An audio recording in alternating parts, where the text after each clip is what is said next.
हम लोग इतने जलील ख्वार हो के खारान से पता नहीं कितने कहाँ से आते हैं लोग। लेकिन आप लोगों को क्या, आप लोग तो घर में बैठे हुए हैं, आप लोग तो नौकरियां करते हैं, आप लोग सीटों पे बैठे हुए हैं, आप लोगों को लगता है बस यही दुनिया है। पाकिस्तान के बलोचों को इतना जलील किया हुआ है, बहुत ज़्यादा जलील किया, खास करके बलोचों को। अगर आपकी लड़कियां ऐसे रोड में आकर बैठे तब आप लोगों को पता चलेगा कि लड़कियों का बैठना कितना बड़ा मुश्किल अम्मी अब्बू के लिए होता है। हमारे फैमिली से पूछो कि हमारे फैमिली वालों में आज क्या गुजर रही है कि मैं इस रोड पर आके बैठी हूँ।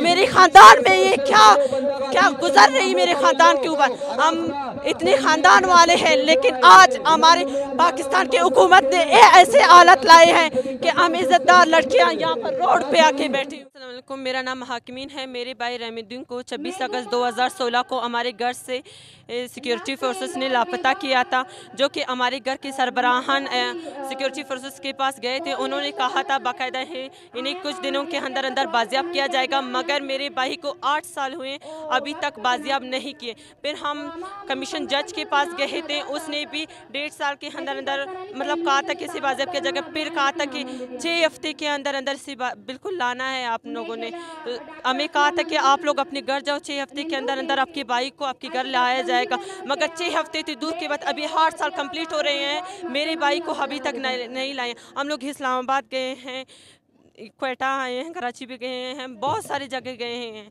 लेकिन मेरे भाई को अभी तक बाजियाबी नहीं मिली है। मेरे घर की हालत इतनी ज़्यादा ख़राब है कि मैं बता नहीं सकती। मैं अकेली लड़की खारान से यहाँ तक आई हूँ।